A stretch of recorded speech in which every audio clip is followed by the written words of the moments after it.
और पार्वती की यह दिव्य कथा है। नारद जी उसी समय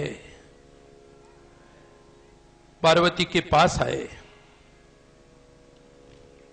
उसने कहा, देवर्षि, एक दिन इंद्र की प्रेरणा से इच्छानुसार घूमते घूमते तुम हिमालय पर्वत पर आए। उस समय महात्मा हिमवान ने तुम्हारा स्वागत सत्कार किया था, कुशल मंगल पूछा था। उसके बाद पार्वती और नारद जी के दोनों के बीच में एक संवाद चला। उसी संवाद में नारद जी ने कहा कि देवी, जब तुमने सती के रूप में अपना शरीर त्यागा था, उसके बाद शिव मेरे पति हो जाए, इसलिए आज तुमने वही प्रण किया था। अब वो बेला आ गई है। पार्वती का वचन सुनकर श्री नारद जी ने पार्वती को पंचाक्षर मंत्र का वर्णन किया, नहीं दीक्षा दी। ओम नमः शिवाय, ओम नमः शिवाय, इस मंत्र की दीक्षा शिव ने अपने नारद जी ने पार्वती को दी। इसलिए नारद जी पार्वती के गुरु हैं। जब तक गुरु के द्वारा मंत्र नहीं लिया जाता तब तक मंत्र में शक्ति नहीं आती। नहीं तो मंत्रों के किताबें बाजार में भी मिलते, लेकिन कोई भी मंत्र लेना हो तो गुरु के द्वारा लेना पड़ता है। और गुरु जी से मंत्र लेने पर उस मंत्र का यदि जाप करे, तपस्या करे, तो मंत्र फलीभूत होता है। नारद ने कहा, देवी, इस मंत्र का परम अद्भुत प्रभाव सुनो। ओम नमः शिवाय। इसके श्रवण मात्र से भगवान शंकर प्रसन्न हो जाते हैं। यह मंत्र सब मंत्रों का राजा और मनोवांछित फल को देने वाला है। भगवान शंकर जी को यह मंत्र बहुत प्रिय है। इस मंत्र में भोग और मोक्ष दोनों ही प्राप्त होते हैं। हे सौभाग्यशालिनी, इस मंत्र का विधि पूर्वक जप कर लेना। इस प्रकार से ओम नमः शिवाय मंत्र गुरु नारद जी से पार्वती ने ले लिया। इसलिए तो नारद जी की हर बात पार्वती मानती है, क्योंकि गुरु है। गुरु के आज्ञा का पालन करना ही शिष्य का धर्म होता है। और यदि गुरु आज्ञा का पालन नहीं किया जाता तो शिष्य का अधर्म भी हो सकता है। ब्रह्मा जी ने कहा, देवर्षि, शिव की आराधना के लिए पार्वती ने दुष्कर तपस्या की। शिव की तपस्या से साध्य माना जाता है भगवान शिव। पार्वती की दो सखियां थी, जया और विजया। विजया के द्वारा पिता हिमाचल और माता मैना ने आज्ञा मांगी। पिता ने तो स्वीकार कर लिया, लेकिन मैना जो पार्वती की मां थी, उमा पार्वती को तपस्या के लिए आज्ञा ही नहीं देती। बेटी, तुम इतनी सुकोमल हो और हिमालय के ऊंचे ऊंचे शिखर पर जाके तुमसे नहीं तपस्या हो सकती।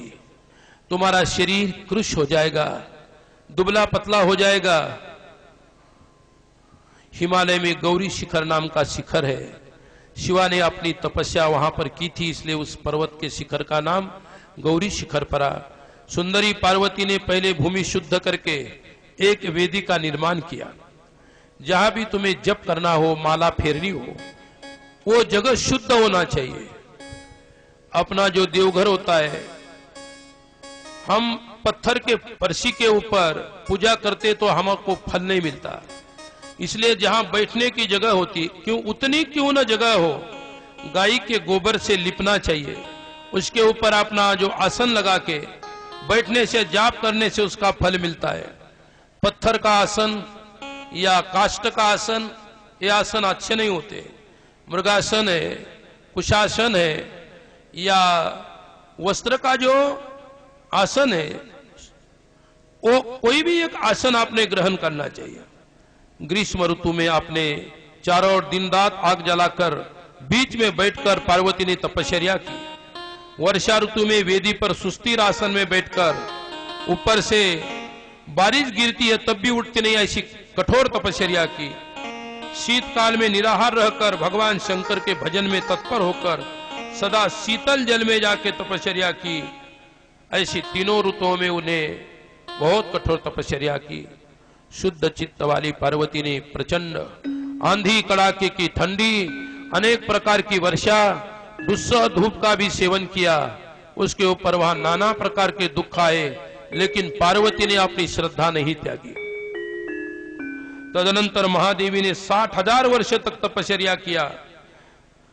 उस स्थान पर क्षण भर ठहर कर शिवा देवी इस प्रकार चिंता करने लगी, क्या महादेव की समय नहीं आया है? वो नहीं जानते कि मैं तपश्चर्या कर रही हूं। शिवा ने अतिशय व्याकुल होकर भगवान शिव की आराधना कर ली, लेकिन शिव वहां पर अभी भी प्रकट नहीं हुए।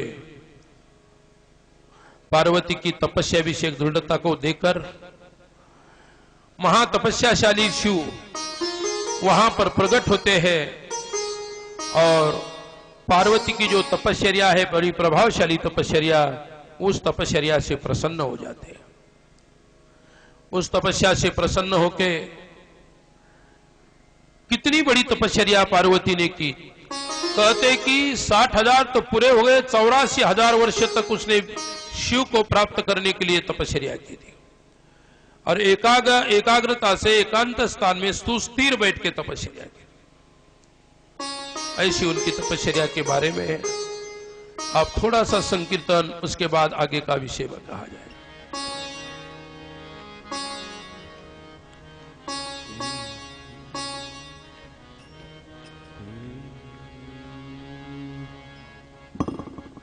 राधे राधे राधे श्री राधे गोविंदा, राधे राधे राधे श्री राधे गोविंदा, राधे राधे राधे श्री राधे गोविंदा, राधे राधे राधे श्री राधे गोविंदा, राधे गोविंद भजो वृंदावन चंदा, राधे गोविंद भजो वृंदावन चंदा, राधे गोविंद भजो वृंदावन चंदा, राधे गोविंद भजो वृंदावन चंदा, राधे राधे राधे श्री राधे गोविंदा।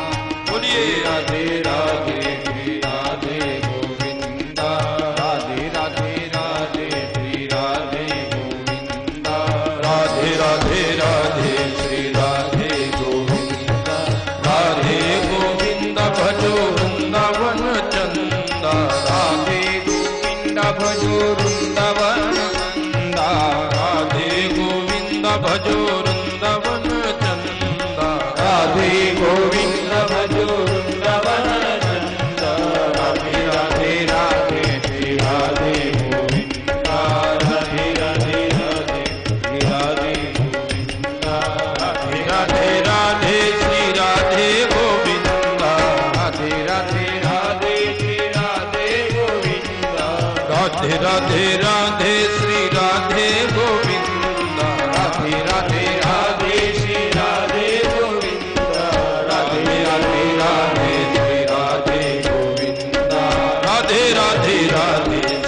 राधे गोविंदा, राधे गोविंद भजो वृंदावन चंदा, राधे गोविंद भजो वृंदावन चंदा, राधे गोविंद भजो वृंदावन चंदा, राधे गोविंद भजो वृंदावन चंदा,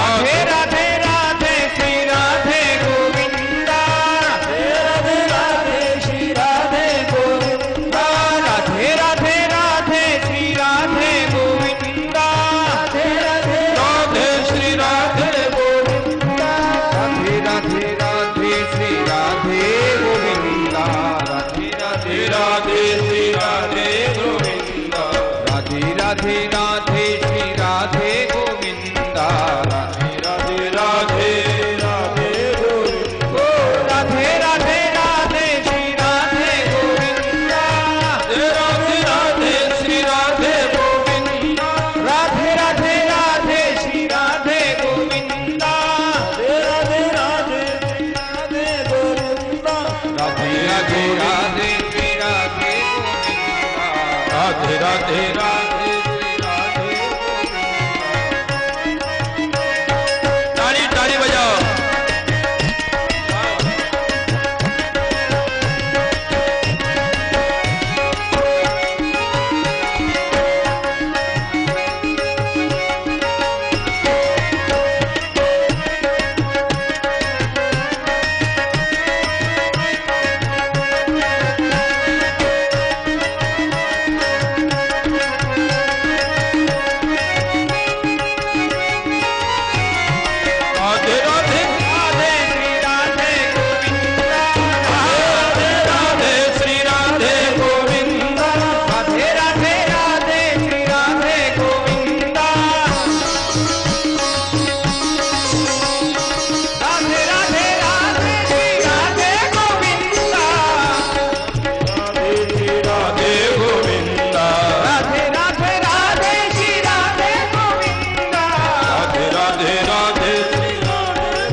जिस समय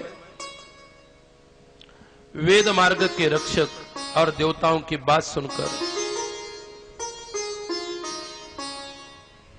बोले कि हे हरे, हे विधे, हे देवताओं, तुम लोग आदर पूर्वक सुनो। मैं यथोचित विशेषतः विवेकपूर्ण बात कह रहा हूं। विवाह करना मनुष्य के लिए उचित कार्य नहीं है। सभी देवता चाहते हैं कि शिव विवाह करे, क्योंकि उसमें देवताओं का स्वार्थ था। क्योंकि भगवान शिव विवाह करे, उनके पुत्र कार्तिकेय जन्म लेंगे, फिर देवताओं को विजय हो जाएगी, तारकासुर का पराजय हो जाएगी या तारकासुर का वध होगा। देवता अपनी स्वार्थ देखते हैं, तो शिव कहते कि नहीं, मैं विवाह करना चाहता ही नहीं, कि वह एक बंधन है, संसार एक बंधन है। कुसंगा बहो लोके श्री संग सत्तचाधिकः उद्धरे सकलैर्बन्धैर् न श्री संगात् प्रमुच्यते लोह दारुमये पाशे दृढ़ं क्रुद्धोऽपि मुच्यते यादीपाज समुद्बद्धो मुच्यते न कदाचन। बड़ी सुंदर बात कही शिव पुराण में। जगत में बहुत से कुसंग है, परंतु स्त्री का संग उसमें सबसे बढ़कर है। मनुष्य सारे बंधनों से छुटकारा पा सकता है, लेकिन स्त्री प्रसंग रूपी बंधन से मुक्त नहीं पा सकता। लोहे और काष्ठ की बनी हुई बेड़ियों में दृढ़ता पूर्वक बंधा हुआ पुरुष एक दिन उस कैद में छुटकारा पा सकता है, परंतु स्त्री रूपी बेड़ी में बंधा हुआ पुरुष कभी छुटकारा नहीं पा सकता। इसलिए मैं लग्न यानी शादी नहीं करना चाहता। शिव जी को मना रहे सभी लोग, देवता लोग। शिव कहते कि नहीं, मैं शादी नहीं करना चाहता।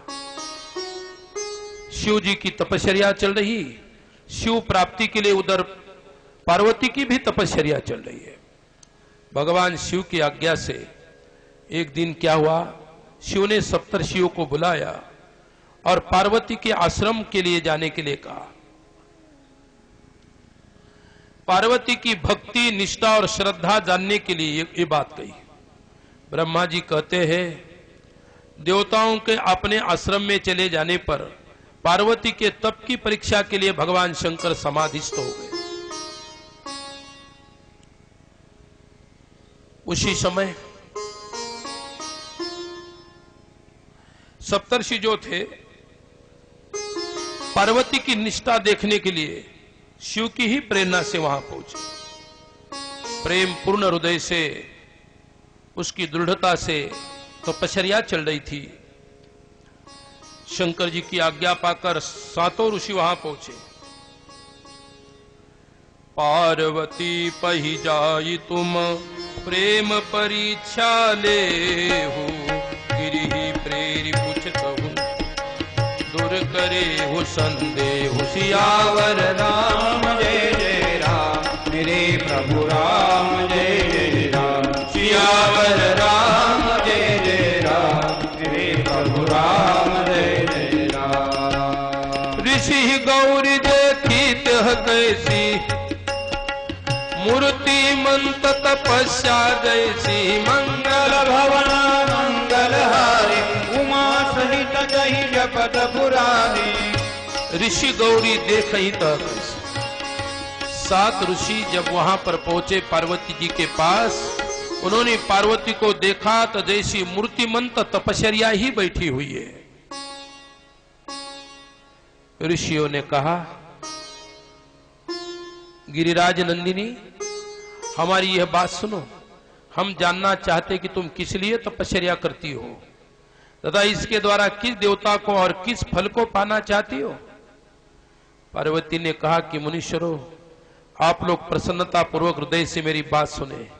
मैंने अपने बुद्धि से जिनका चिंतन किया है, अपना विचार मैं आपने सामने रखती हूं। निसंकोच पने पार्वती ने कहा, एक उत्कट कर्म के अनुष्ठान में लगी है मैं, ऐसे करने में मैं विवश हूं और मेरी तपश्चर्या का इतना ही अर्थ है, भगवान रुद्र मेरे पति हो, भगवान रुद्र मेरे पति हो। ऐसा कहने पर ब्रह्मपुत्र दक्ष के पुत्र को नारद ने जो छलपूर्ण उपदेश किया, उसका फल यह हुआ कि वे सब के सब अपने पिता के घर लौट कर न आ सके। सप्तर्षियों ने उसी समय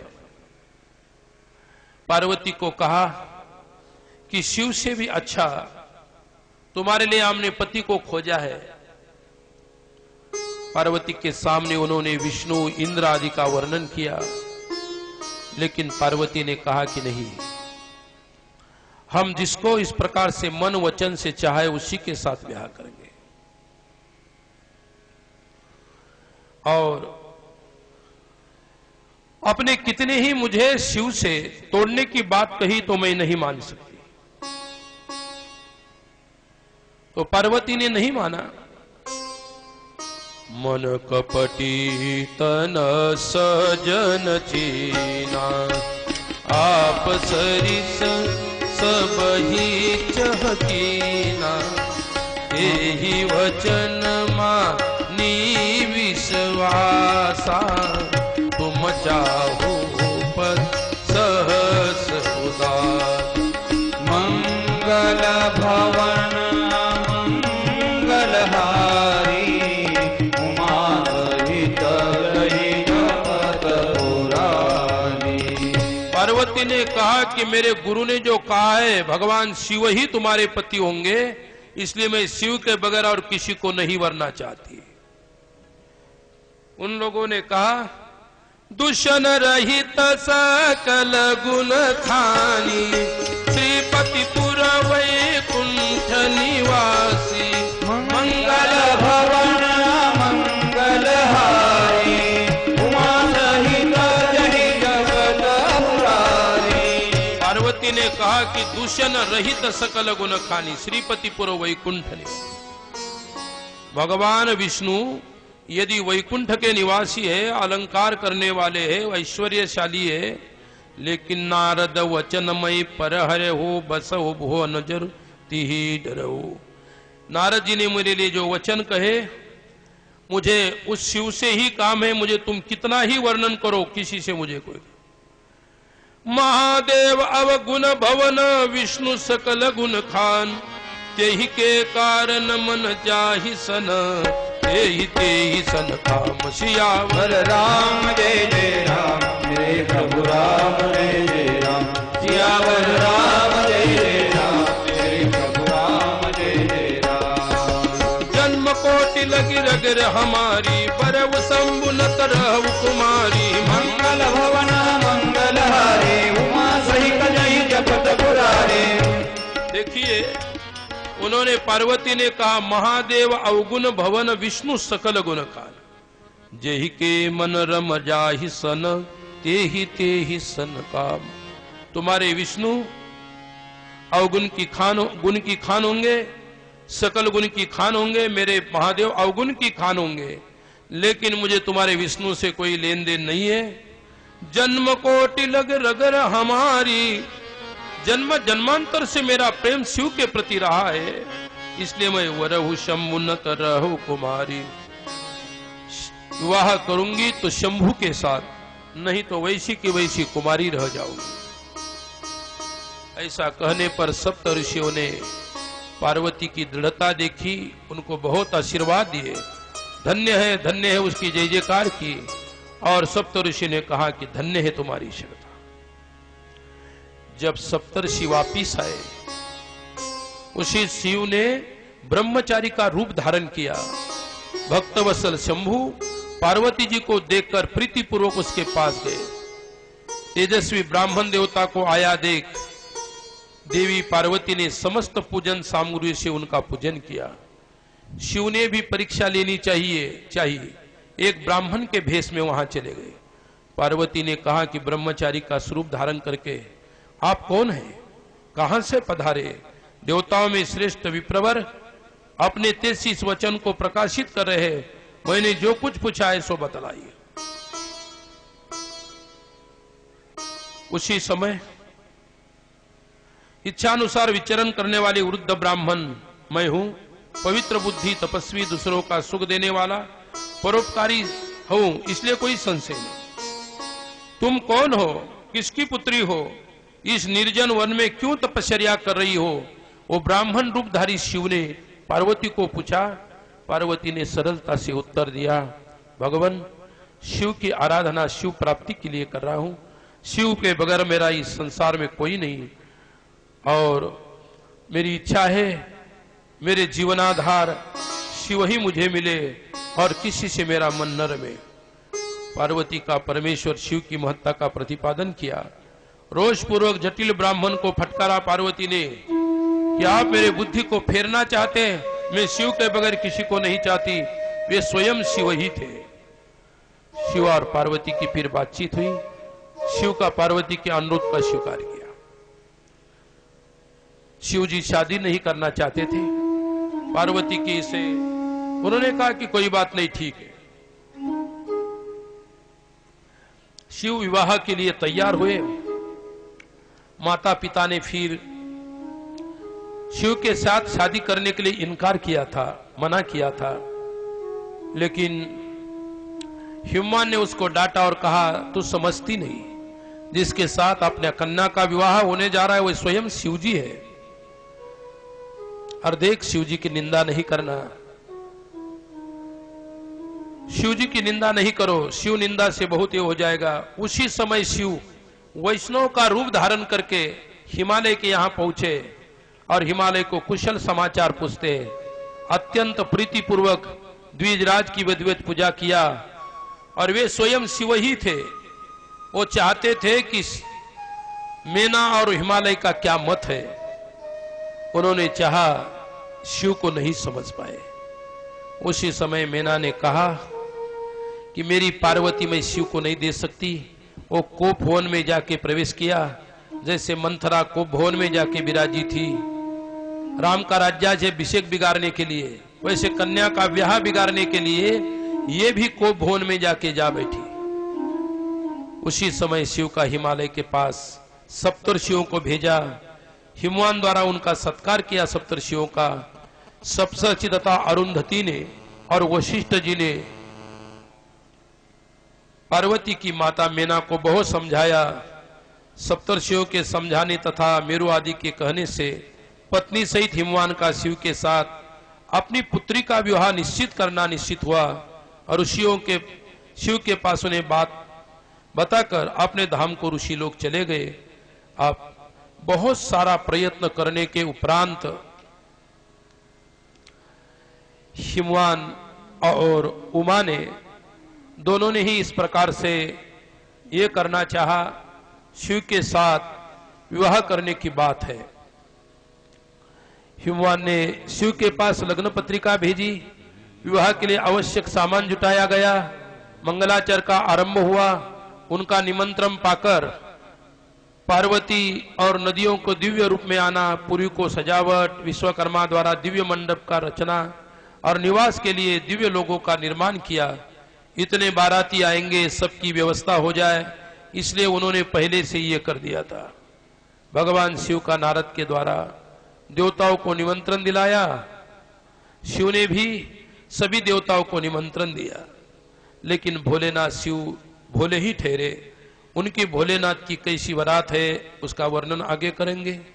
एक भगवान शिव के लिए प्रसंग अनुसार एक भजन है, बीच में होगा, उसके बाद आगे का चरित्र देखें।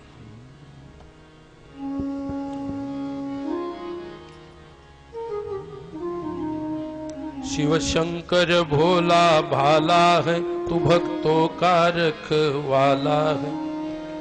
शिव शंकर भोला भाला है, भक्तों का रखवाला है। शंकर भोला भाला है, भक्तों का रखवाला है। तू भक्तों का रखवाला है, शिव शंकर भोला भाला है। भक्तों का रखवाला है, शिव शंकर भोला भाला है। तेरे शीश पे जटा शोभत है, कानों में कुंडल डोलत है। कानों में कुंडल डोलत है। तेरे गले सर्प की माला है, शिव शंकर भोला भाला है। गले की सर्प की माला है, शिव शंकर भोला भाला है। भक्तों का रखवाला है शिव शंकर भोला भाला है। भक्तों का रखवाला है शिव शंकर भोला भाला है। कर भोला भाला है शिव शंकर भाला है। संत जी कहते हैं कि शंकर जी का वर्णन करते हैं।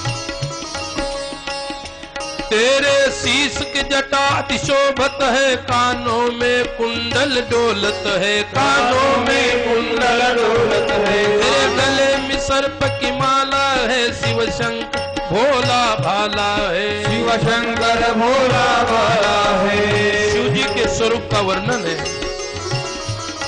तेरे शीश पे जटा है, कानों में कुंडल शोर है, तेरे गले में सर्प की माला है, ऐसा शिव शंकर भोला भाला।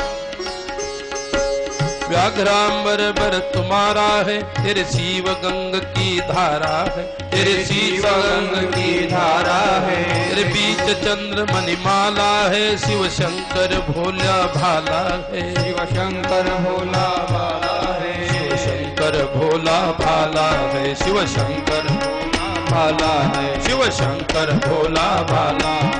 व्याघ्रांबर परिधान किए हुए हैं, शीश गंग की धारा है और शीश के बीच में चंद्रमा अति सुशोभित हो रहे। तू नीलकंठ कहलाता है, नीलकंठ कहलाता है। तू मन में भस्म रमाता है, तू तन में भस्म रमाता है। तू तन में भस्म रमाता है, तन में भस्म रमाता है। डमरू बजाने वाला है, शिव शंकर भोला भाला है। तू डमरू बजाने वाला है, शिव शंकर भोला भाला है। भगवान शिव जी का कंठ नीला है, क्योंकि समुद्र मंथन से जब उन्होंने विष का प्राशन किया तब जाके विष के कारण उनका कंठ नीला होने के कारण उनका नाम नीलकंठ। तूने अपने पूरे में तन में भस्म रमाया है, हाथ में डमरू है। डम डम डम डमरू बाजे, डम डम डम डम डमरू बाजे, डम डम डम डम डमरू बाजे, इसलिए डमरू वाला है, इसलिए डमरू वाला है। शिव शंकर भोला भाला है, शंकर भोला भाला है। भक्तों का रखवाला है, शिव शंकर भोला भाला। शिव भक्तों का रखवाला है। फिर आगे कहते हैं, तू पार्वती का स्वामी है, अविनाशी अंतर्यामी है। तू पार्वती का स्वामी है, अविनाशी अंतर्यामी है। तू नंदी सवारी वाला है, शिव शंकर भोला भाला है। तू नंदी सवारी वाला है, शिव शंकर भोला भाला है। भक्त सभी गुण गाते हैं, तू एक सहारा है। तू पार लगाने वाला है, शिव शंकर भोला भाला है। शिव शंकर भोला भाला है। शिव शंकर भोला भाला है। तू भक्तों का रखवाला है, शिव शंकर भोला भाला है। तू भक्तों का रखवाला है, शिव शंकर भोला भाला है। भक्तों का रखवाला है, शिव शंकर भोला भाला है। तू भक्तों का रखवाला है, शिव शंकर भोला भाला है। शिव शंकर भोला भाला है, शिव शंकर भोला भाला है। शिव शंकर भोला भाला है। शिव शंकर भोला भाला है। शिव शंकर भोला भाला है। भगवान आदेश दिया और आदेश देने के बाद गिरिराज कुमारी पार्वती देवी के साथ अपने विवाह कार्य कराइए। आपके द्वारा विवाह की विधि का संपादन होने पर श्रीलोक में सर्वत्र विख्यात तुम हो जाओगी। पार्वती को भी इस प्रकार से बहुत आनंद हुआ। इधर हिमालय के घर में भी तैयारियां होने लगी। शिव की बारात हिमालयपुरी की ओर प्रस्थान होती है। भगवान शिव के बारात में क्या क्या चीजें थी, कैसे कैसे उनकी बारात थी। जस दूल्हा तस बन ही वराता, जैसे दुल्हा है वैसी वरात हो गई। तुलसी बाबा ने बहुत सुंदर रामायण में उनकी वरात को आपने शब्दों में सजाया है। नाना वाहन नाना वेशा, बिहसे शिव समाज निज देखा, मंगल भवन अमंगल हारी, उमा सहित जही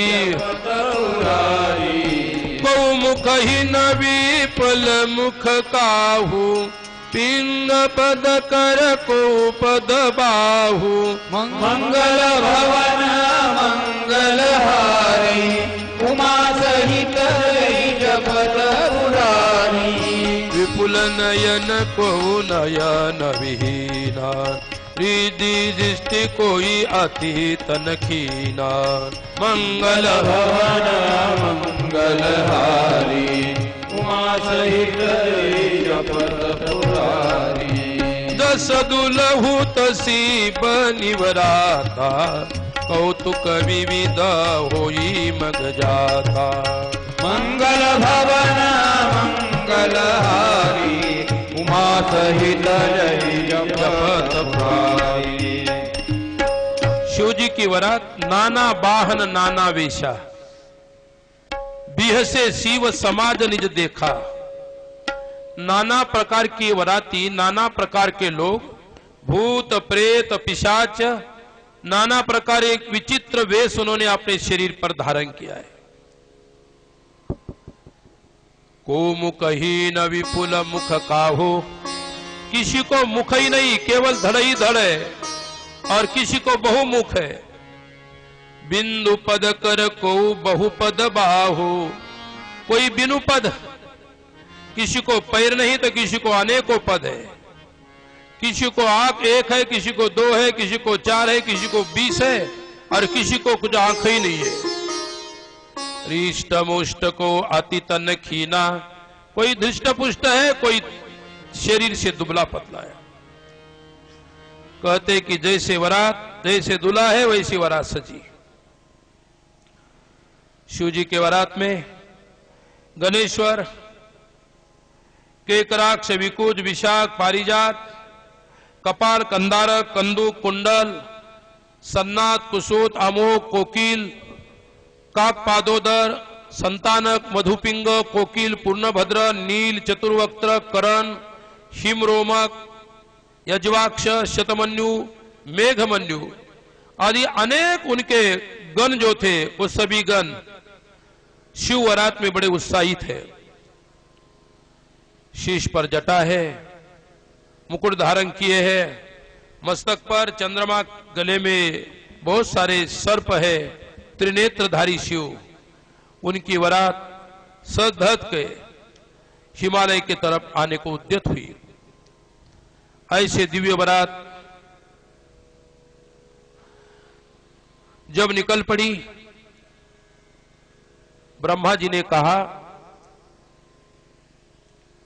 तदनंतर भगवान शिव ने नारद जी को हिमालय के घर भेजा, वहां की सब तैयारियों को अवगत कराया, और हमारी बारात किस समय आपके यहां पहुंचनी चाहिए ये संदेश भी जानना चाहा।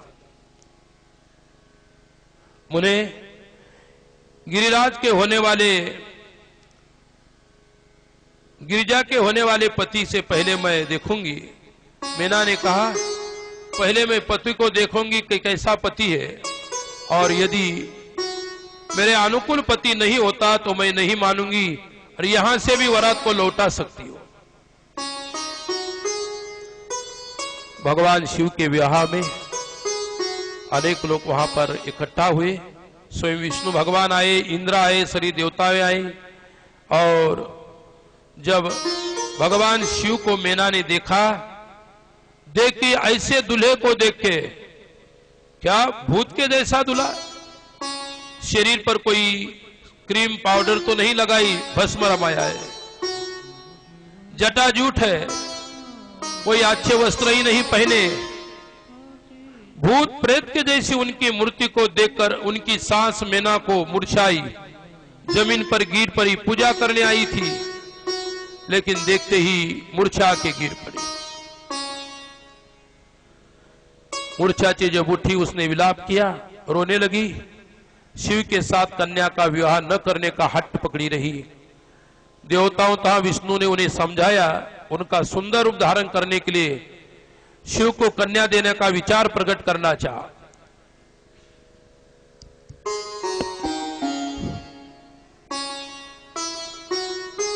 मीना बोली, पहले तो तुमने यह कहना चाहिए था शिवा शिव का वरण करेगी।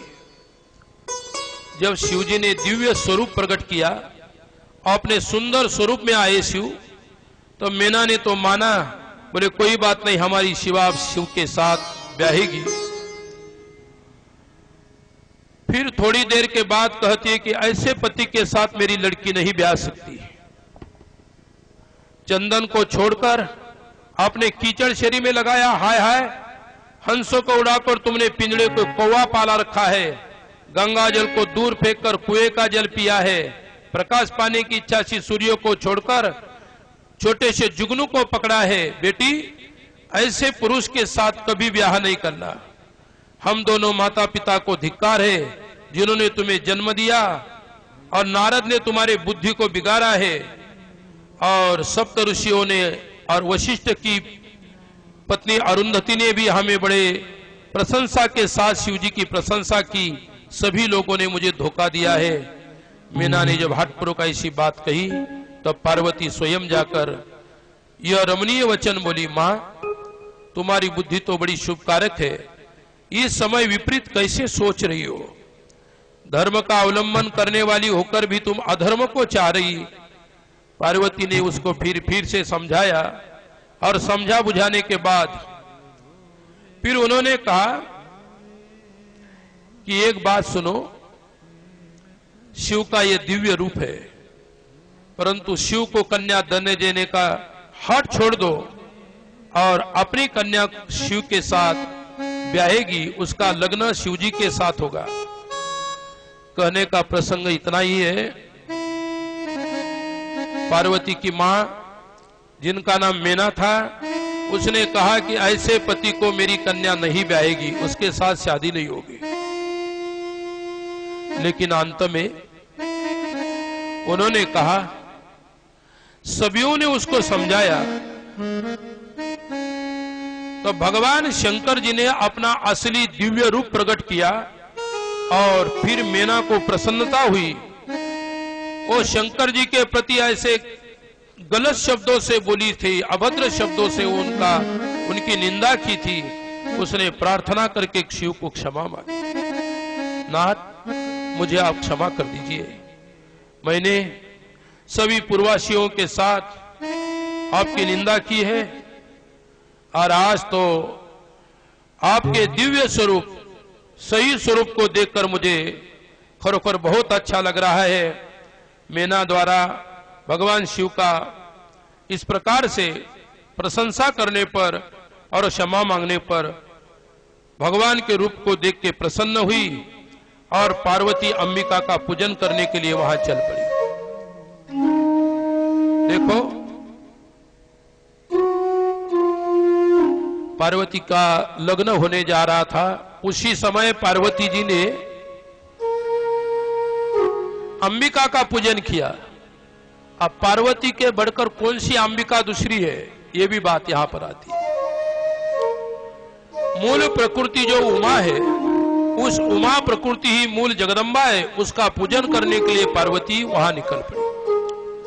गले में मालती की माला पहनी हुई है, सुंदर रत्नमय मुकुट धारण करी है, मुखमंडल उज्जवल प्रभा से उद्भासित हो रहा है, कंठ में हार आदि सुंदर आभूषण शोभा दे रहे, सुंदर कड़े और बाजूबंद उनके भुजाओं में भूषित है। ऐसे दिव्य श्रृंगार करके चंदन अगर कस्तूरी मनोहर कुमकुम के साथ थाली में सभी पूजा की सामग्री भर भर के अंबिका पूजन के लिए चल पड़ी। वही गिरिराज कुमारी शिव के लिए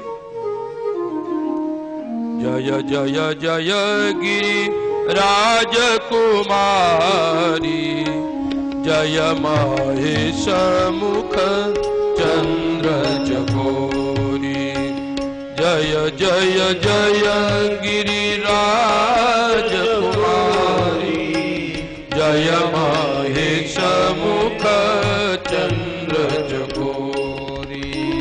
जय जय जय गिरिराज कुमारी, जय महेश मुख चंद्र चकोरी। जय जय जय गिरिराज कुमारी, जय महेश मुख चंद्र चकोरी।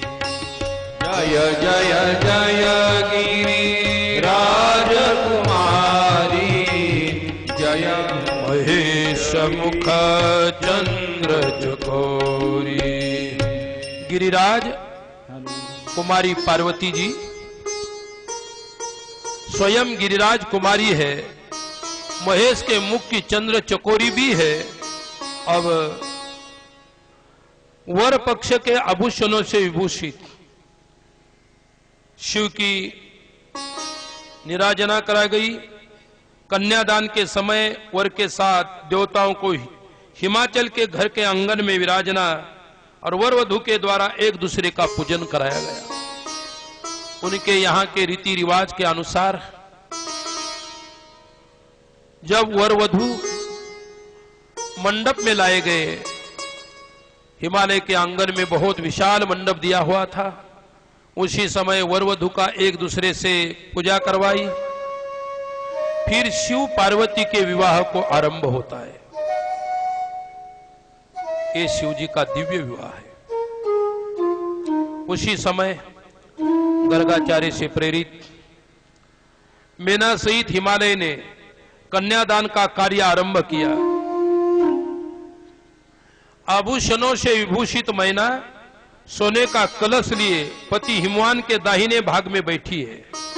तत्पश्चात पुरोहित सहित हर्ष से भरे हुए शैलराज जी हिमालय बैठे हुए वर का पूजन कर वस्त्र चंदन आभूषणों से उनका पूजन किया। द्विज श्रेष्ठ काल के ज्ञाता थे, सभी ब्राह्मण पंडित थे, विद्वान थे। शिव की शादी रचाने वाले ब्राह्मण अति से प्रकांड पंडित थे, यानी ऋषि मुनि थे। सबसे पहले प्रश्न ये आया, शिव जी को पूछा गया, आप अपने गोत्र का परिचय दे, आपका प्रवर, आपका कुल, आपका नाम, आपका वेद, आपके शास्त्र का प्रतिपादन करें, अब अधिक समय न बिताए। शिव जी को गोत्र पूछा गया। शिव जी ने कहा कि मेरा तो पता नहीं कि क्या गोत्र है और क्या चीज है, मैं गोत्रों को ही नहीं जानता, संबंध ही जिस बात का नहीं है तो गोत्र क्या बताए। शंकर सामने सन्मुख होके भी विमुख होने पड़े गए। उस समय श्रेष्ठ देवताओं, मुनियों और गंधर्व यक्षों ने कहा, भगवान शिव के मुख से कोई उत्तर नहीं निकल रहा है। नारद कहे, यह देखकर तुम हंसने लगे और महेश्वर का मन ही मन स्मरण करके गिरिजा से बोले। नारद ने कहा, पर्वतराज तुम मूर्ता के वशीभूत होकर कुछ भी नहीं जानते। महेश्वर से क्या कहना चाहिए और क्या नहीं कहना चाहिए इसका विवेक आपको नहीं है। आप फालतू में उनको गोत्र आदि पूछ रहे हो, गोत्र आदि से ऊपर उठे हैं। गोत्र कुल नाम की तो विष्णु ब्रह्मा आदि कोई भी नहीं जानते, फिर दूसरों की क्या चर्चा है। शैलराज जिनके एक दिन में करोड़ों ब्रह्माओं के लय होता है, ऐसे भगवान शिव है। ब्रह्मा जी ने कहा कि ऐसे कहकर शिव जी इच्छा से कार्य करने वाले ज्ञानी देवर्षि ने शैलराज को अपनी वाणी से हर्ष प्रदान करते हुए इस प्रकार उत्तर दिया। नारद बोले, शिवा को जन्म देने वाले तात आप हिमालय जी मेरी बात सुनो, उसे सुनकर अपनी पुत्री शंकर जी के हाथ में दे दो। बाकी की बातें पूछना ये अच्छी बात नहीं है। आप तुरंत पार्वती का हाथ शंकर जी के हाथ में दे दो, कन्यादान करना है। इमं कन्याम इमं कन्यां तुभ्यमहं ददामि परमेश्वर भार्यार्थं प्रतिगृह्णीषु प्रसीद सकलेश्वर। मैं अपनी यह कन्या आपको देता हूं, आप इसे अपनी पत्नी बनाने के लिए ग्रहण करें। हे सर्वेश्वर, इस कन्यादान से आप संतुष्ट हो। कन्यादान की बात हुई, भगवान हिमालय जी ने अपने पार्वती का हाथ शिव जी के हाथ में देते हुए कन्यादान का संकल्प किया, और उसी समय ब्राह्मणों ने वैदिक मंत्रों के साथ शिव ने अपने पार्वती का जो हाथ अपने हाथ में लेके उनके पिता गिरिराज हिमालय जी ने कन्यादान किया। और ऐसे कन्यादान के बाद शिव के विवाह का जो उत्सव था संपन्न हुआ। देखिए, हम यहां पर केवल शिव विवाह का वर्णन मात्र किया है क्या? वास्तव में आज शिव विवाह की झांकी होती तो लग्न का समारंभ आपको देखने को मिलता, लेकिन झांकियां न रखने के कारण आपको शिव जी का वो दिव्य झांकी प्रसंग नहीं देखने को मिला।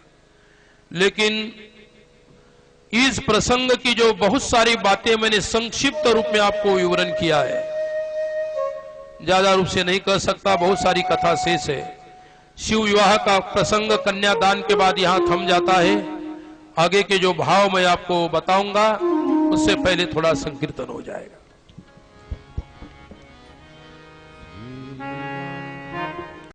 गोविंदा मन भजले हरि का प्यारा नाम रे। श्री राधे गोविंदा। सब लोग ताली बजा के प्रेम से गाएंगे पीछे।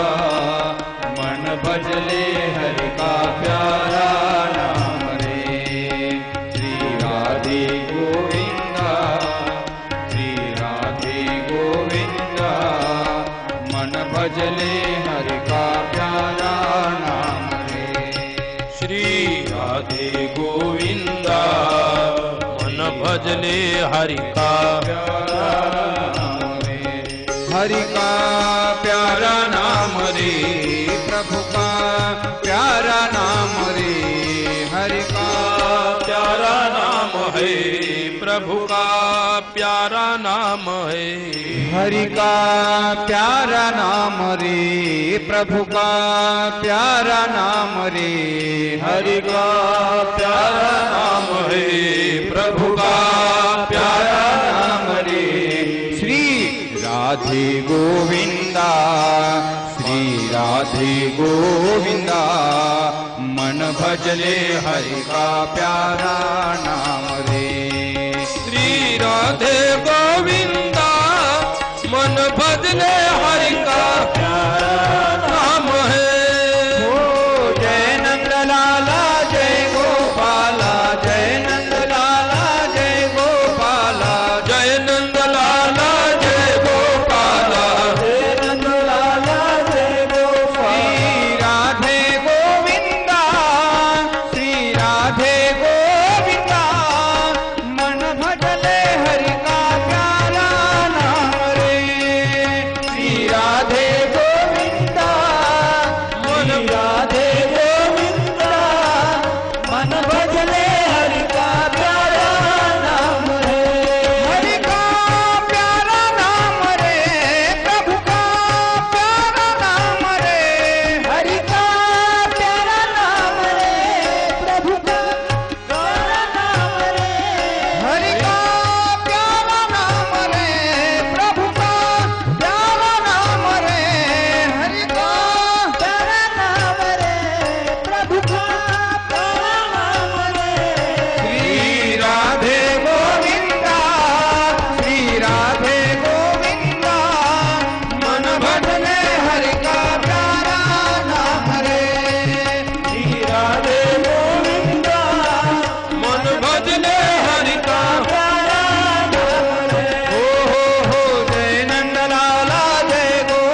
हरे कृष्णा हरे कृष्णा कृष्णा कृष्णा हरे हरे हरे राम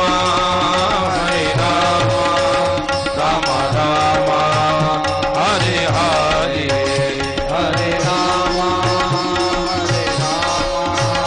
राम हरे हरे हरे कृष्णा कृष्णा कृष्णा हरे हरे हरे राम राम हरे हरे हरे कृष्णा कृष्णा कृष्णा हरे हरे हरे कृष्णा कृष्णा कृष्णा हरे हरे हरे राम राम राम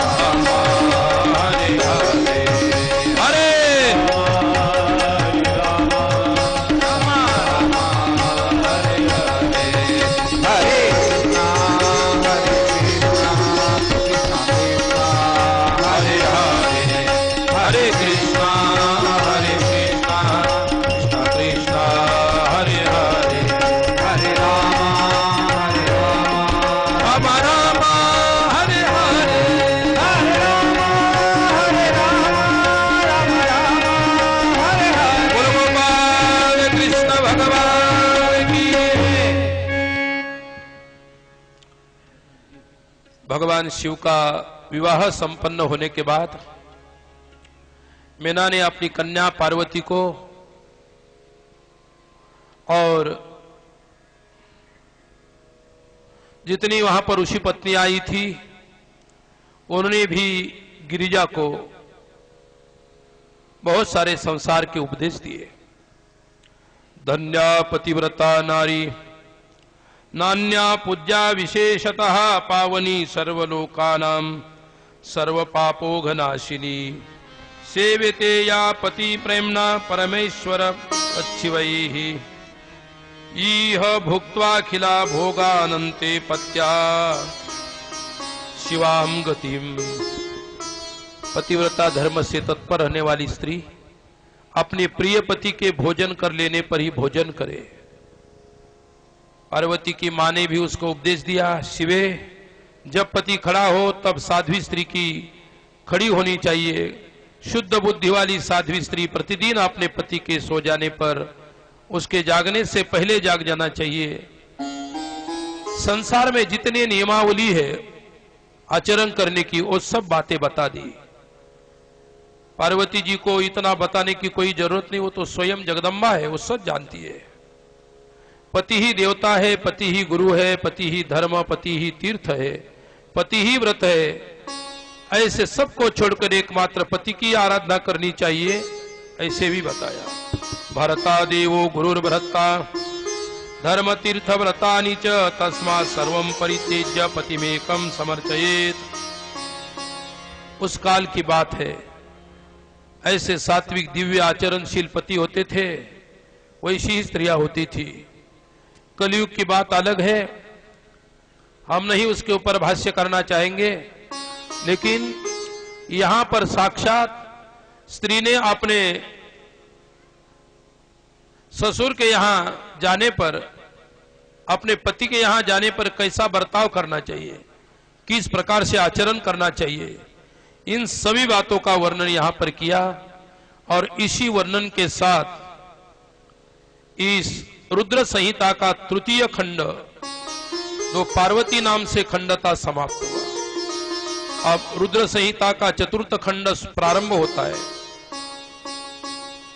वंदे नंदन तुष्टमान समति प्रेम प्रियम प्रेमदम पूर्णम पूर्णतरम प्रपूर्ण निखिलैर ऐश्वर्यवासम शिवम सत्यम सत्यमयम त्रिसत्य विभवम सत्य प्रियम सत्यदम विष्णु ब्रह्म तनुम स्वकीय कृपयोत कृतिम पाता कृतिम शंकरम। वंदन करने से जिनका मन प्रसन्न हो जाता है, जिन्हें प्रेम अत्यंत प्यारा है, जो प्रेम प्रदान करने वाले हैं, ऐसे पूर्णानंदमय भक्तों की अभिलाषा पूर्ण करने वाले भगवान शंकर जी की इस श्लोक से वंदना की है। नारद जी ने फिर ब्रह्मा जी से पूछा कि भगवान, देवताओं का मंगल करने वाला देव परमात्मा शिव तो सर्वसमर्थ है, आत्माराम होकर भी जिस पुत्री की उत्पत्ति के लिए पार्वती के साथ विवाह किया, पुत्र उत्पत्ति के लिए, जिस कारणवश शिव का ब्याह हुआ था, आगे तारकासुर का वध कैसा हुआ और भगवान शिव के यहां कैसे पुत्र जन्म लिया, मुझे कृपा कर ये बात बताइए। इसके उत्तर ब्रह्मा जी में एक कथा प्रसंग बताया है। कुमार के भगवान कुमार यानी कार्तिकेय कृतिका आदि 6 स्त्रियों के द्वारा उसके पाले जाने के कारण 6 की संतुष्टि के लिए 6 मुख धारण करने वाले कृतिका के द्वारा पाले जाने के कारण शिव जी का जो पहला पुत्र हुआ कार्तिकेय नाम से प्रसिद्ध हुआ। तदनंतर उनके शंकर गिरिराज की सेवा में लाए जाने की कथा सुनाई गई। फिर ब्रह्मा जी ने कहा कि शंकर ने कुमार को गोद में बिठाकर बहुत स्नेह किया, पदार्थ विद्याएं, शक्ति, अस्त्र शस्त्र आदि प्रदान किए। शंकर जी ने पार्वती के हृदय में प्रेम समाता नहीं था। हर्षपूर्वक मुस्कुराकर कुमार को पुरुषोत्तम यानी पुरुषोत्तम, सभी पुरुषों में उत्तम ऐसा ऐश्वर्य प्रदान किया। और जो कुमार थे कार्तिकेय, कुमार को आज्ञा दी, हम लोग आज ही अस्त्र शस्त्र से सुसज्जित होकर तारक को मारने के लिए रण यात्रा करेंगे। सभी देवता वहां पर उपस्थित हुए। तारकासुर को मारने के लिए सभी देवताओं ने यह कहा कि कार्तिकेय जी, आप हमारे युद्ध में सेनापति बन जाए, सेना के प्रमुख, क्योंकि तारकासुर का वर्चस्व स्वर्ग के ऊपर हो गया था। अब तारक दैत्य किसी को नहीं मानता था। ब्रह्मा जी ने उसको वरदान दिया था कि तुम्हें कोई पराजित नहीं कर सकता। भगवान शंकर का हृदय दयार्द्र हो गया। उन्होंने उनकी प्रार्थना स्वीकार करके उस समय तारक का वध करने के लिए अपने पुत्र कुमार को देवताओं को सौंप दिया। जैसे रावण, उसका अत्याचार बढ़ा। रावण का अत्याचार बढ़ने के बाद विश्वामित्र जी के आश्रम में ही राक्षसों ने बड़ा उत्पात करना शुरू कर दिया। विश्वामित्र जी महाराज दशरथ के यहां आए और उनको कहे, राजन, राम और लक्ष्मण यज्ञ रक्षा के लिए हमें दीजिए। एक तो दशरथ राजा को संतति नहीं थी। आयु के अंत में उनको ये 4 बालक हुए थे। उसमें भी राम के प्रति दशरथ राजा का बहुत प्रेम था। राजा दशरथ जी ने कहा, महाराज विश्वामित्र जी, सब कुछ मांगे, यदि मुझे भी आप मांग लेंगे तो मैं आपके साथ आऊंगा, लेकिन राम को मत मांगना। राम तो मेरे जीवन धन है और राम के जाने से मैं जी नहीं सकता। उसी समय विश्वामित्र जी ने कहा, महाराज, तुम्हारे पुत्र के द्वारा इस सृष्टि का उद्धार होगा, राक्षसों का वध होगा। तुम इन बालकों को सामान्य बालक मत समझो और इनके प्रति ज्यादा मोह भी नहीं रखना।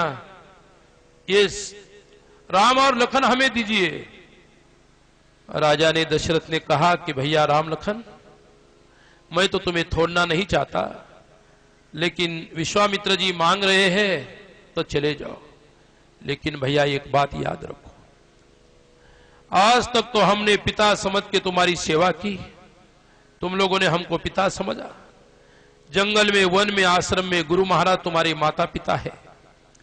विश्वामित्र जी की सेवा करना, असुरों का वध। यहां पर भी देवताओं ने कुमार को मांगा। शंकर जी ने कहा, कुमार तो मेरे बड़े प्रिय पुत्र है। पहले तो नहीं देना चाहते थे, बाद में तो उन्होंने कहा ठीक है, यदि देवताओं का कल्याण होता होगा तो इन सभी को तुम्हें प्रदान करता हूं, कुमार को दे देता हूं। उसी समय कार्तिकेय को लेकर देवता लोग रणांगण में आए, रणभेरिया बजने लगी, अनान्य कर्कश शब्द बनने लगे, रण वाद्य बजने लगे। तारकासुर के साथ आने वाले दैत्य ताल ठोकते हुए गर्जना कर रहे थे। उनके पदाघात से पृथ्वी कांप उठती थी। उस अत्यंत भयंकर कोलाहल को सुनकर सभी देवता कार्तिकेय के कारण निर्भय बन रहे थे। एक साथ मिलकर तारकासुर से लोहा लेने के लिए डटकर खड़े हो गए और देवराज इंद्र कुमार को गजराज पर बैठाकर सबसे पहले खड़े हुए। लोकपालों से घिरे ये सभी लोग, महाबली तारकासुर बहुत बड़ी सेना के साथ देवताओं की युद्ध करने के लिए सामने आया। रण दुर्मत तारक को युद्ध को कामना से आगे चढ़ते देखकर इंद्र आदि देवता तुरंत ही उसके सामने आए। फिर तो दोनों सेनाओं में महान कोलाहल होने लगा और द्वंद्व युद्ध आरंभ हुआ, जिससे देखकर वीर लोग हर्षोत्फुल्ल हुए। इस प्रकार से युद्ध में जैसे जैसे शस्त्रधारी वीराभिमानी तारक जब देवताओं के सामने आया, महावीर तारक कुपित हो उठा। वह युद्ध कुशल था, नाना प्रकार के अस्त्रों को जानता था। देवताओं को ललकार ललकार कर उन पर बाणों को वृष्टि करने लगा।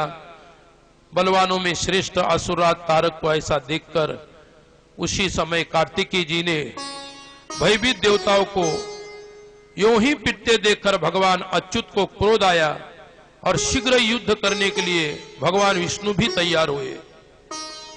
उनके आयु सुदर्शन चक्र शारंग धनुष्य लेके आए, लेकिन तारकासुर की शक्ति महाबलवती होने के कारण सभी पर एक दुख की छाया गिरी। और उसी समय सभी देवताओं ने फिर तारकासुर को प्रार्थना किया, तारक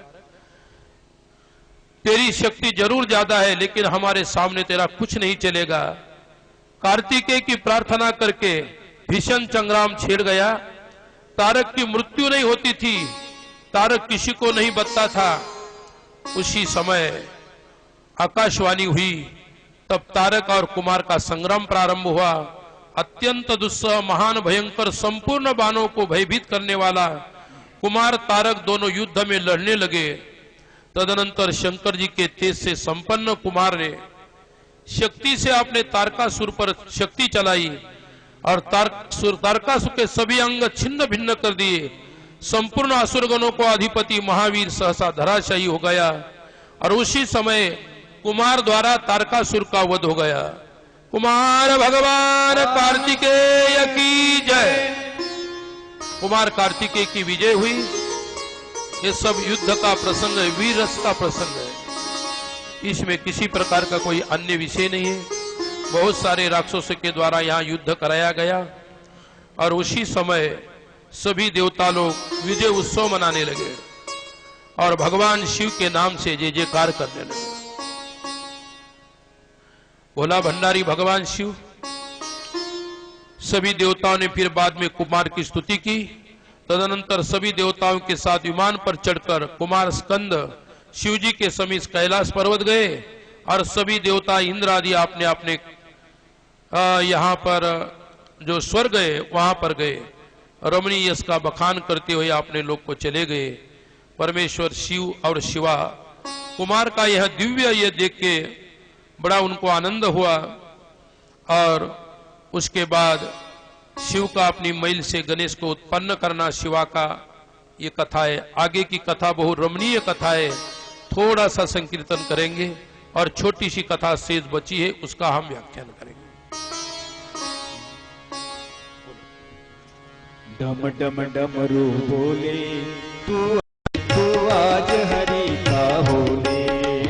डम डम डमरू डम डमरू बोले तू आज हरि का बोले। डम डम डमरू बोले तू आज हरि का बोले।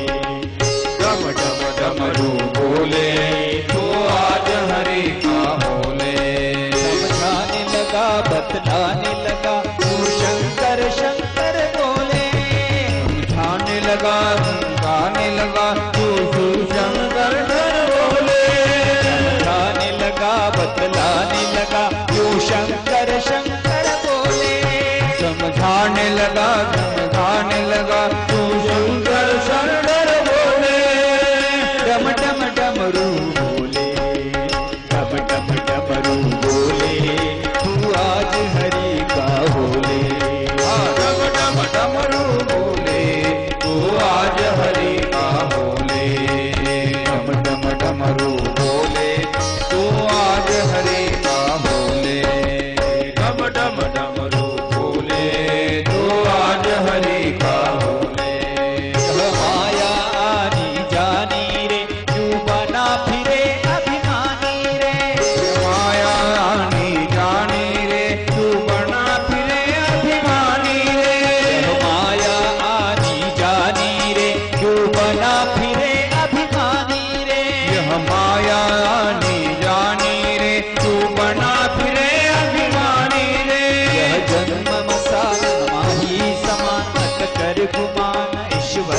गुमान ईश्वर को जान। डम डम डमरू बोले, डम डम डमरू बोले, डम डम डमरू बोले, तू आज हरि का बोले। डम डम डमरू बोले, तू आज हरि का बोले। डम डम डमरू बोले, तू आज हरि का बोले। नारद ने बीन बजाई है, धुन शिव मिलन की सुनाई है। नारद ने बीन बजाई, धुन शिव मिलन की सुनाई रे। छेड़े है तार शिव नाम बिसा, छेड़े है तार शिव नाम न बिसा, कर ले सुधार कर नाम पा। डम डम डमरू बोले, डम डम डमरू बोले, डम डम डमरू बोले, तू आज हरि का बोले। डम डम डमरू बोले, तू आज हरि का बोले। डम डम डमरू बोले, तू आज हरि का बोले। शिव शंकर बोले, तू आज हरि का बोले। शिव शंकर कैलाशवासी है नाम भोला भंडारी रे। शंकर कैलाशवासी है हरि नाम भोला भंडारी रे। शिव शंकर कैलाशवासी रे है नाम भोला भंडारी रे। शिव शंकर कैलाशवासी है हरि नाम भोला भंडारी रे। दुनिया के जाल उसके कमाल जोड़ जंजाल और कच खयाल। दुनिया के जाल उसके कमाल छोड़ कर जंजाल कुछ कर खयाल। डम डम डमरू बोले, डम डम डमरू बोले, डम डम डमरू बोले, तू आज हरि का बोले। डम डम डमरू बोले, तू आज हरि का बोले। डम डम डमरू बोले, तू आज हरि का बोले। डम डम डमरू बोले, तू आज हरि का बोले। डम डम डमरू बोले, तू आज हरि का बोले। डमरू वाले भगवान शिव डम डम डमरू बोले, तू आज हरि का होले। यही मनुष्य जीवन है परमात्मा के लिए होने के लिए। और ये जीवन जब बीत जाएगा तो न परमात्मा हो सकता है, कर्म के अनुसार जन्म लेना पड़ेगा। तारकासुर का वध होने के बाद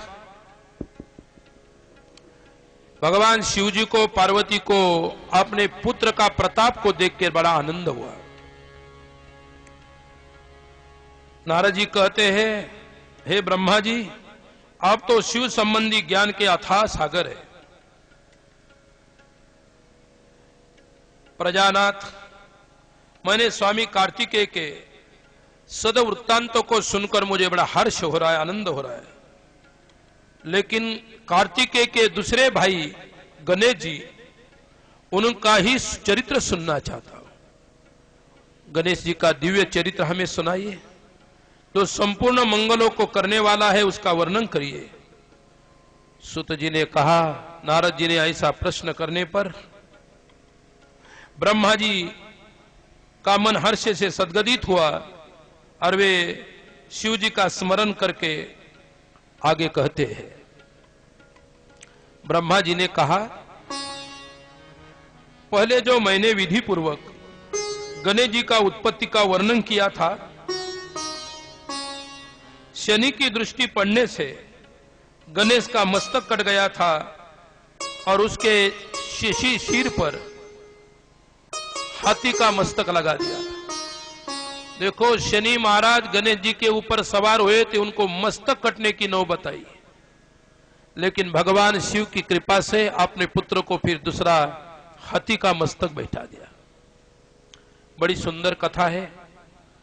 श्वेत कल्प में घटित हुई गणेश जी की जन्म की कथा शिव पुराण के अंतर्गत वर्णन की जाती है, जिसमें कृपालु शंकर ने ही उनका मस्तक काट लिया था, जो स्वयं पिता होते हुए भी। इस विषय में संदेह नहीं करना चाहिए, क्योंकि भगवान शंभु कल्याणकारी है, सृष्टि के कर्ता है, सबके स्वामी है। वे सगुण है, निर्गुण है, उन्हीं की लीला विलक्षण है। मुनि श्रेष्ठ, आप प्रस्तुत विषय को आदर पूर्वक श्रवण करो। एक समय श्री पार्वती, उनकी दो सखियां थी, जया और विजया नाम की।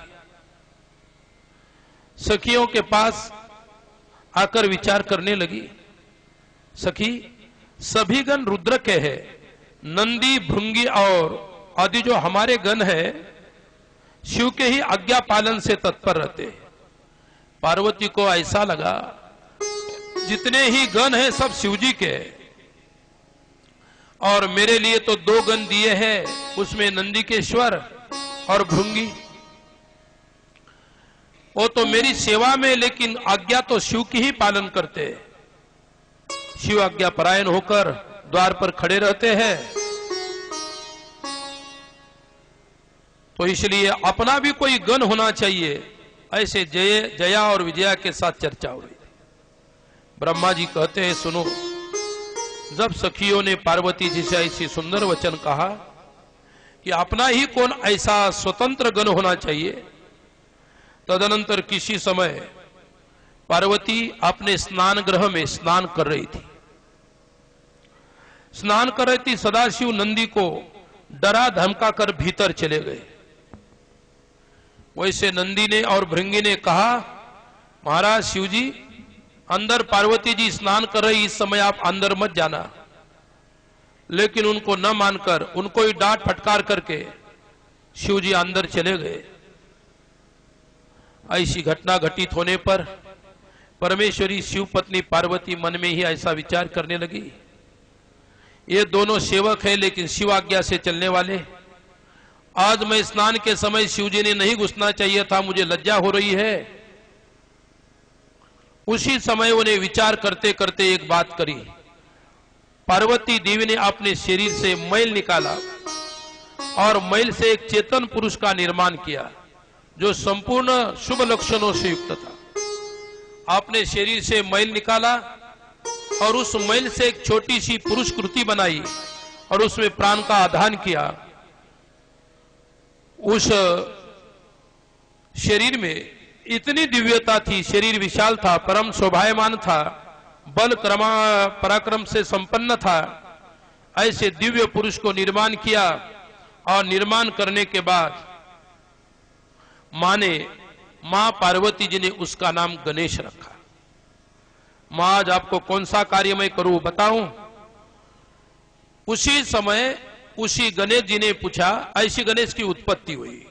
पार्वती के अंग के मैल से गणेश की उत्पत्ति हुई और फिर उसने उत्पत्ति होते ही सेवा को पूछा कि क्या सेवा करूं।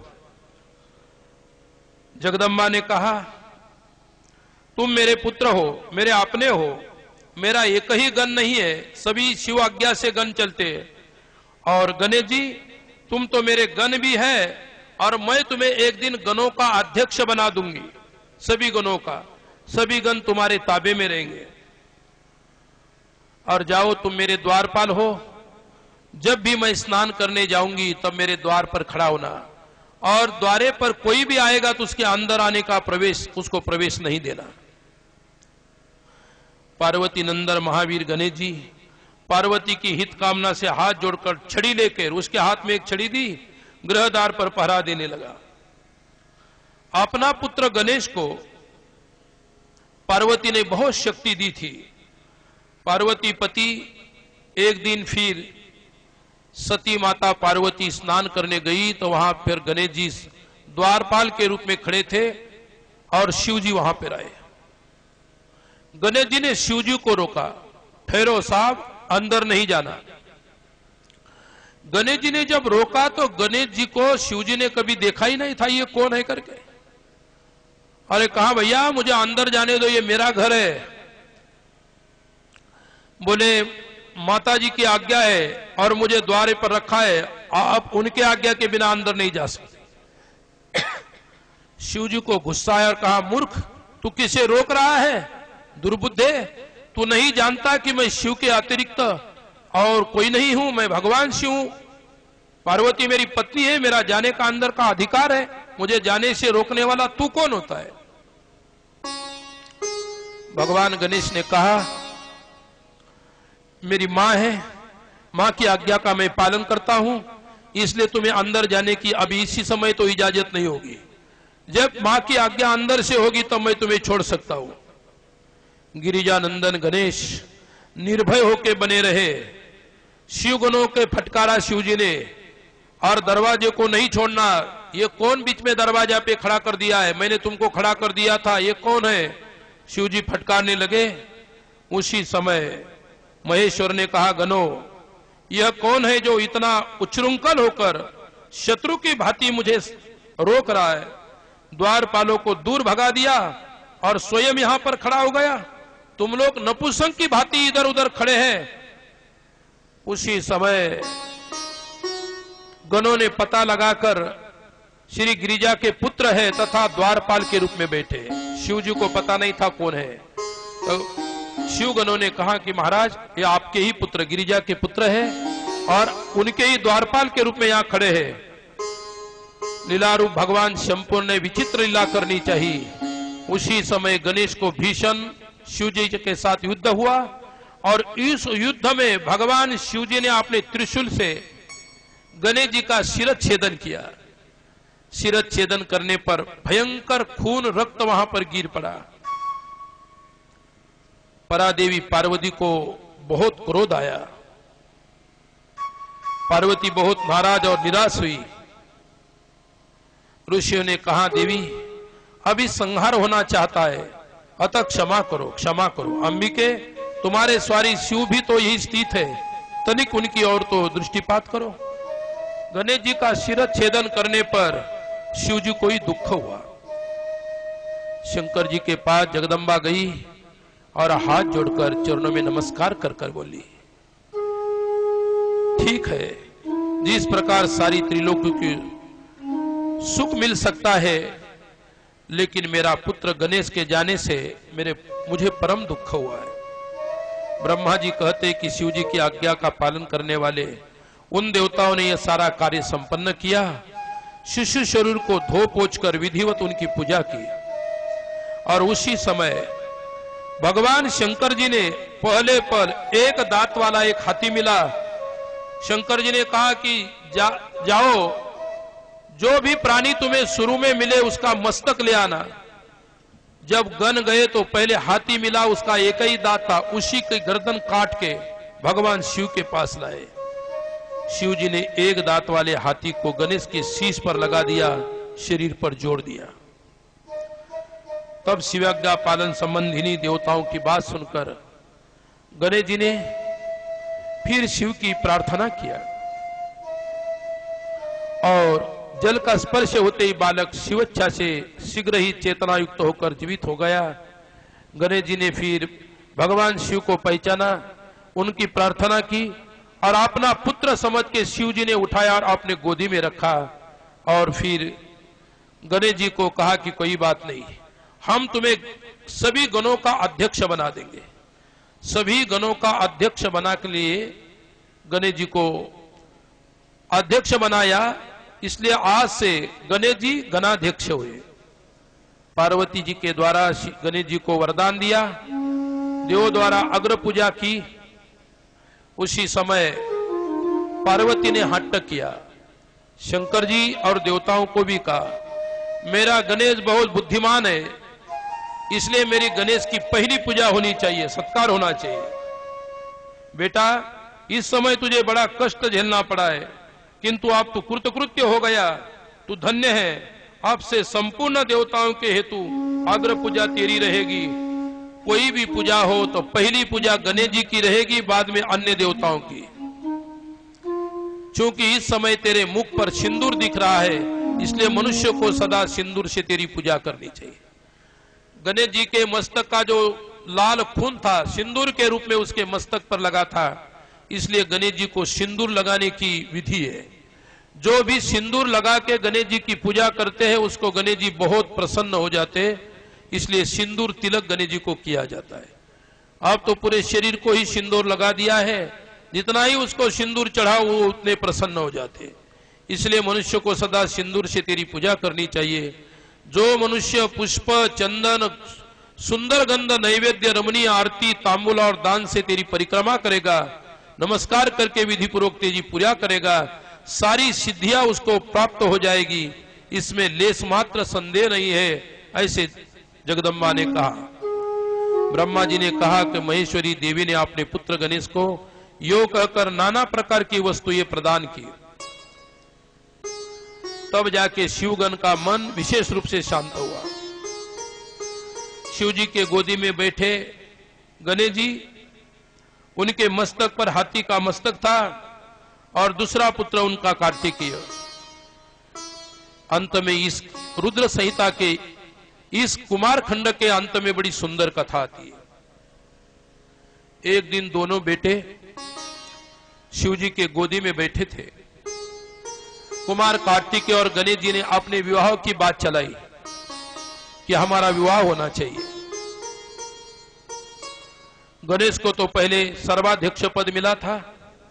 गिरिजानंदन निषेध, मैं तुझे पर प्रसन्न हूं, मेरे प्रसन्न हो जाने पर अब तू सारे जगत को ही प्रसन्न करेगा, तू शक्ति का पुत्र है।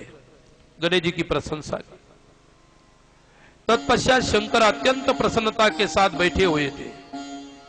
गणेश और कार्तिकेय पर वहां पर कृपा करने के लिए बैठे हुए शिव दोनों ने इस प्रकार से कुछ पूछना चाहा तो उन्होंने कहा, देखिए पिताश्री, हम दोनों के विवाह होने चाहिए, हमें ऐसे अभिष्ट फल की प्राप्ति होनी चाहिए। जो श्रद्धा सहित अपनी शक्ति के अनुसार नित्य में जी पूजा करेगा उसके पूर्ण मनोरथ सफल हो जाएंगे, आदि आदि बहुत सारी बातें बता दी। कार्तिक स्वामी और गणेश जी की बाल लीला संपन्न होने के बाद दोनों पुत्रों को विवाह की इच्छा देखकर बारंबार कहते कि हमारे विवाह का क्या होगा। शिव पार्वती ने दोनों पुत्रों को पास बिठा के कहा, ऐसा नियम हम बना रखे, तुम दोनों में से सुखदायक जो होगा अब हम यथार्थ रूप से उसका वर्णन करेंगे, तुम लोग प्रेम पूर्वक सुनो। दोनों बालकों को समीप बना के विशेष प्रेम किया और अंत में यह बात बताई, जो सारी पृथ्वी का प्रदक्षिणा करके पहले आएगा उसी का शुभ विवाह पहले हो जाएगा। संपूर्ण पृथ्वी की प्रदक्षिणा करके जो पहले आएगा उसका शुभ विवाह पहले होगा, ऐसे बता दिया। गणेश जी बोले, पिताजी ठीक है। उसी समय कार्तिकेय ने अपने मयूर वाहन लिया और पूरे संसार की प्रदक्षिणा करने के लिए चल पड़े पृथ्वी की। गणेश जी ने सोचा कि अपना तो छोटा सा चूहा है, मैं नहीं भाग पाऊंगा, और कार्तिकेय तो बलवान है, शक्तिशाली है, योद्धा है, और मुझे तो सहजता से पीछे कर देंगे। इसलिए गणेश जी ने कहा अपने माता पिता को, माताजी पिताजी, आप लोगों की पूजा करने के लिए मैं यह आसन स्थापन किया है, आप दोनों इस पर विराजिए, मेरा मनोरथ पूर्ण करिए। गणेश जी नहीं दौड़े, चतुर थे, होशियार थे, बुद्धिमान थे। उन्होंने एक दिव्य आसन के ऊपर अपने माता पिता को पहले बिठाया।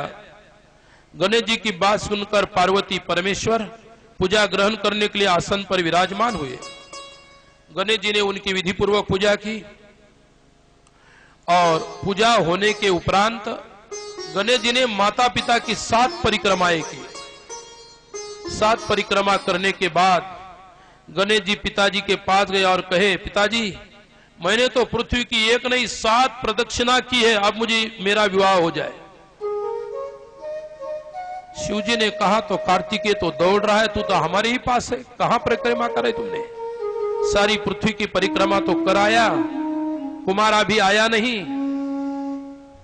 ब्रह्मा जी कहते हैं कि मुने नियम परायण गणेश माता पिता की ऐसी बात सुनकर कुपित हो तुरंत बोल उठे कि गणेश जी ने कहा, माताजी, हे पिताजी, आप दोनों सर्वश्रेष्ठ धर्मरूप महाबुद्धिमान है, धर्मानुसार आचरण बताने वाले हैं, धर्म के स्वरूप है। इसलिए शास्त्र में और वेदों में यह बात कही कि जो भी माता पिता की एक भी परिक्रमा करता है तो उसको पृथ्वी के एक प्रदक्षिणा करने का पुण्य लगता है। तो मैंने तो 7 परिक्रमा कर दी है, तो मुझे कितना पुण्य लगा होगा। ऐसा कहने पर शिव पार्वती का कुछ नहीं चला। तब शिव पार्वती ने कहा कि ठीक है। विचार किया।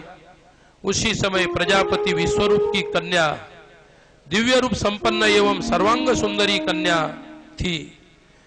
एक का नाम सिद्धि था, दूसरी का नाम बुद्धि था। कोई कोई उसको रिद्धि सिद्धि कहते। सिद्धि और बुद्धि था। भगवान शंकर और गिरिजा इन दोनों के साथ हर्षपूर्वक गणेश का विवाह करके संपन्न विवाह किया। विवाह तो संपन्न हुआ। विश्वकर्मा ने अपनी कन्याओं का विवाह गणेश जी के साथ किया और गणेश जी को विवाह करने के बाद 2 पुत्र हुए। उसके बाद कार्तिकेय जी आए। इतना समय लगा पृथ्वी की प्रदक्षिणा करने के लिए। उनके 2 पुत्र हुए। सिद्धि के गर्भ से क्षेम नाम का पुत्र हुआ और बुद्धि के गर्भ से दूसरा पुत्र इस प्रकार से लाभ नाम का पुत्र हुआ। क्षेम का अर्थ होता है शुभ और लाभ। शुभ और लाभ ये गणेश जी के 2 पुत्र है। इसलिए गणपति की पूजा करते तो दीवार के ऊपर पूजा में शुभ लाभ इस प्रकार से लिखा जाता है। रिद्धि सिद्धि उनकी पत्नियां हैं, शुभ और लाभ उनके पुत्र है। इसी प्रकार गणेश अचिंत्य सुख को भोगते हुए निवास कर रहे थे। और उसके बाद फिर अचानक एक दिन कार्तिक स्वामी कार्तिकेय वहां पर आए। कार्तिकेय जब वहां पर आए तो देखा तो इसकी शादी भी हुई है, इसको बेटे बच्चे भी हो गए और मैंने इतनी पृथ्वी की प्रदक्षिणा करने पर मेरा विवाह ही नहीं। फिर कार्तिकेय जी ने शिव जी से पूछा कि ये कैसा हुआ। कार्तिक को पूर्णिमा को सभी देवता, ऋषि, तीर्थ, मुनीश्वर कुमार का दर्शन करने के लिए कोंच पर्वत पर जाते। कार्तिकेय को गुस्सा आया। उन्होंने शिवजी ने कहा कि इसने माता पिता की 7 प्रदक्षिणा करने के कारण पृथ्वी की 7 प्रदक्षिणा हुई। भैया बेटे तुम तो शूरवीर है लेकिन बुद्धि से कम।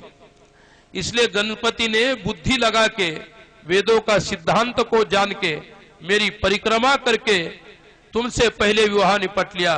कार्तिकी जी ने कहा कि अब विवाह ही नहीं करूंगा। ऐसी झूठे बातें हमको पसंद नहीं है। हमने तो सही मायने सत्यता से परिक्रमा की, लेकिन इसने बीच में इस प्रकार से किया। कार्तिक स्वामी ब्रह्मचर्य की शक्ति प्रदान करने वाला, कार्तिक की पूर्णिमा को सभी देवता, ऋषि, तीर्थ और मुनीश्वर सदा कुमार का दर्शन करने के लिए आते हैं। उसी समय वो क्रोंच पर्वत पर रहते। इसलिए कार्तिक पूर्णिमा को कुमार कार्तिकेय का दर्शन करना चाहिए। क्यों?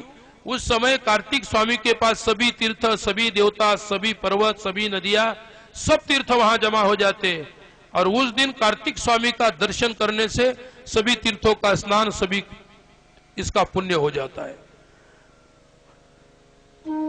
तुमने कार्तिक स्वामी और गणेश जी को जो वृत्तांत मुझसे पूछा था, मैंने सविस्तर से तुम्हें सुना दिया।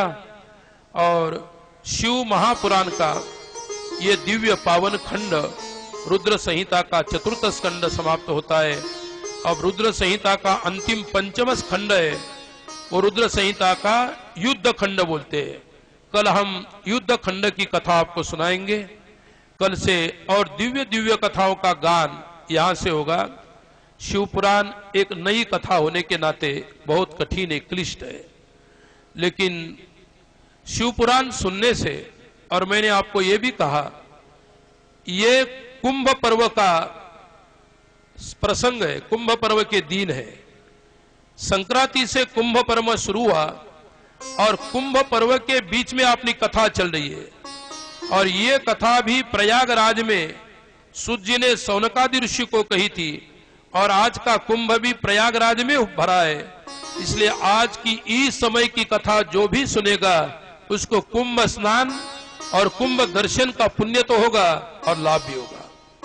इसलिए हम भी जब भी वहां पर नहीं गए, कुंभ नहीं गए, तब भी हमें कुंभ का पुण्य मिलेगा इस कथा सुनने से। और त्रिवेणी क्षेत्र शिव का क्षेत्र है, क्योंकि भगवान शिव ने त्रिवेणी के मिस में अमृत का कुंभ इस प्रकार से अमृत कुंभ वहां पर रखा था, इसलिए वहां कुंभ मेला होता है। उसी प्रकार शिव की कथा यहाँ हो रही है, इसलिए शाहपुर में भी आज कुंभ मेला ही समझ लीजिए। इसलिए आप कुंभ में ही बैठ के कथा सुन रहे हैं। इसलिए इन 7 दिनों में जो कथा सुनोगे उसका परम लाभ आप सभी सज्जनों को होगा, इसमें कोई किसी प्रकार का संदेह नहीं। ऐसी दिव्य कथा का गान इस पर यहाँ पर हो गया, और आप ये कथा सुनते ही आपको परम पावन कथा का पवित्र लाभ हो जाएगा, इसमें कोई संदेह नहीं। आज की कथा यहीं पर भगवान श्री शिव जी के चरणों में हम लोग समर्पित करते हैं, और कल से विशेष कथा शुरू प्रारंभ होगी। आप जिस संख्या से यहाँ आ रहे, हमारी जो जितनी माता भगिनी है, माता बहनें हैं, इन्होंने बहुत सारी संख्या यहाँ ले आई, वो प्रचार प्रसार करती है। वैसे हमें आप लोगों से कोई चाह नहीं है, लेकिन आप ये पावन कथा है, ऐसी कुंभ प्रसंग वाली ये कथा आप कुंभ में ही, त्रिवेणी में ही सुन रही, ऐसा समझ के रोज भक्ति भाव से सुने, इसी आशा के साथ आज की कथा प्रभु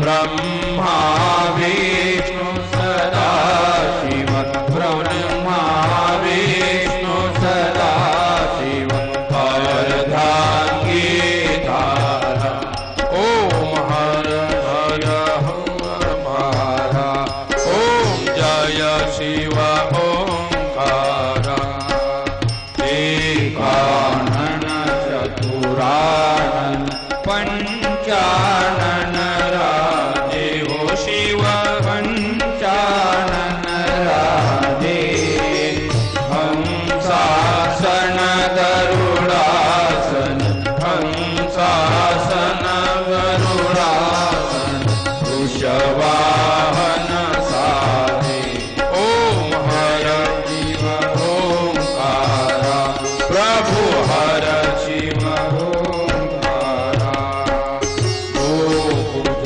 चार चतुर्भुज दशभुज तेजोहि, हो सब दशभुज तेजोहि, तीनों रूप निरखते, तीनों रूप निरखते, त्रिभुवन जन मोहि, ओम जय शिव ओंकारा, प्रभु हर शिव ओंकारा, अक्षमाला वनमाला मुंडमाला धारी, हो शिव मुंडमाला धारी, त्रिपुरारी कंसारी, त्रिपुरारी कंसारी, करमाला धारी, ओम हर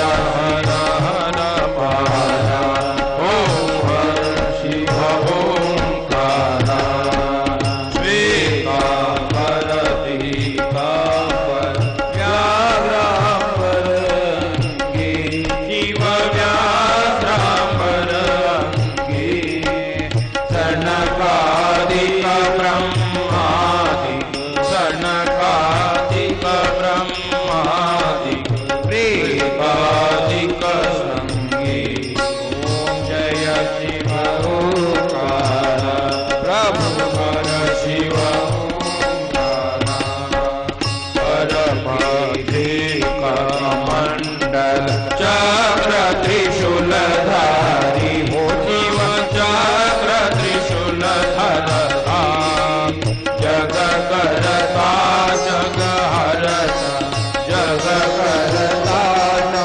हरता, जग पालन हारी, ओम जय शिव ओंकारा, प्रभु हर शिव ओंकारा,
जगत में निज निज गुण गावे स्वामी निज निज गुण गावे सबका सार बता कर सबका सार बता कर गुरु मार्ग राही ओम जय जय जय गुरुदेव ओम जय जय जय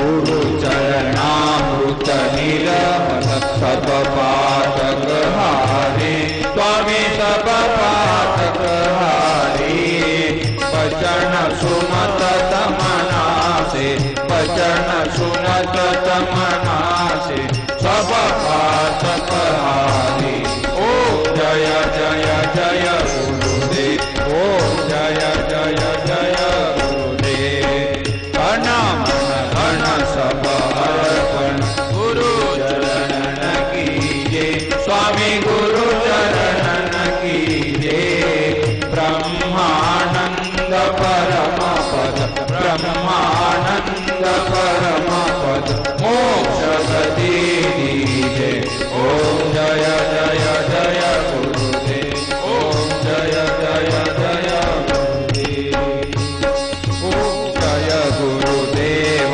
दयानिधि दीन हितकारी स्वामी दीन हितकारी जय जय मोह विनाशक जय जय प्रेम प्रकाश भव बंधन हारी ओम जय जय जय गुरुदेव ओम जय जय जय गुरुदेव कर्पूरं करुणावतारं संसारसारं भुजगेन्द्रहारं सदा वसन्तं हृदयारविन्दे भवं भवामि सहितं नमामि त्वमेव माता पिता त्वमेव त्वमेव वन्द्यो सखा त्वमेव विद्या द्रविणं त्वमेव सर्वं मम देवदेव कायेन वाचा मनसेन्द्रियार्वाध्यात्मना वा प्रकृतिस्वभाव करोमि यद्यत् सकलं परत्वे नारायणाय समर्पयामि।